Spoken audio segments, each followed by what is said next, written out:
Australia's refugee situation is one of the most controversial topics of today that has been subject to an innumerable amount of ethical, legal, and religious deliberations.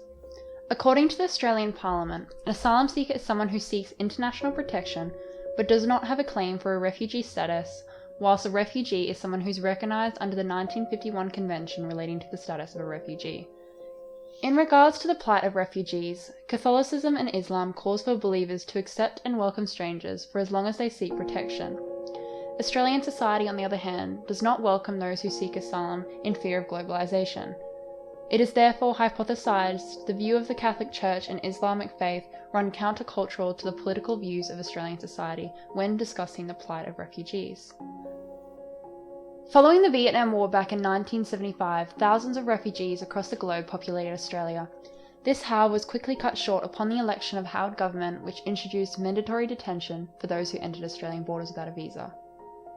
The Migration Legislation Amendment Act of 1989 declared asylum seekers as a legal entrance unless he or she is a holder of a valid entry permit. This enforced the detainment of hundreds of individuals who were then placed in poor conditions and forced to pay up to $100 for their own detention. This ultimately established the fear that job availability was decreasing due to an upsurge in asylum seekers, thus prompting an increase in support for the refugee policy. The Immigration Minister, Pete Dutton, said, "These people would be taking Australian jobs. There's no question about that. And for many of them that would be unemployed, they would languish in unemployment queues and on Medicare and the rest of it." Religious teachings, such as Catholicism on the other hand, believe they have the right to seek asylum, which runs counter-cultural beliefs to the political views of society. When advocating for refugees, the Catholic Church calls for the inherent dignity of the human person to always come before national interest. All asylum seekers, whether it has to do with race, gender, or nationality, have the right to protection and asylum. Under Article 14 of the Declaration of Human Rights, it states, "Everyone has the right to seek and to enjoy in other countries asylum from persecution." Regardless of citizenship, visa status, or mode of travel, their dignity as a human person must be respected. This is taught by the Catholic Church, as Christ has in some way united himself in everyone, leading followers to welcome and accept all strangers, regardless of where they come from. In Matthew chapter 25, verse 35, for instance, Jesus states, "I was a stranger, and you welcomed me. Whatever you did for one of the least of these brothers and sisters of mine, you did for me." This calls Catholic followers to reserve the same treatment to all human beings, as he resides in everyone. Australian society, however, does not recognise the inherent dignity of a human person, but instead neglects their rights to asylum entirely in fear of globalisation. Michael is one Catholic follower who was interviewed and does agree Australian borders need to be somewhat protected, but not under the current policy. Take Papua New Guinea's detention facility, for example. The conditions are extremely inhumane, which affects the mental and physical health of men, women, and even children. However, in the state that their life is in danger, they are prevented from talking to lawyers and doctors. Michael is a Catholic who is in a position where he comes across many different individuals that have dealt with the refugee policy firsthand. The majority of these have been severely affected by the policy in some way.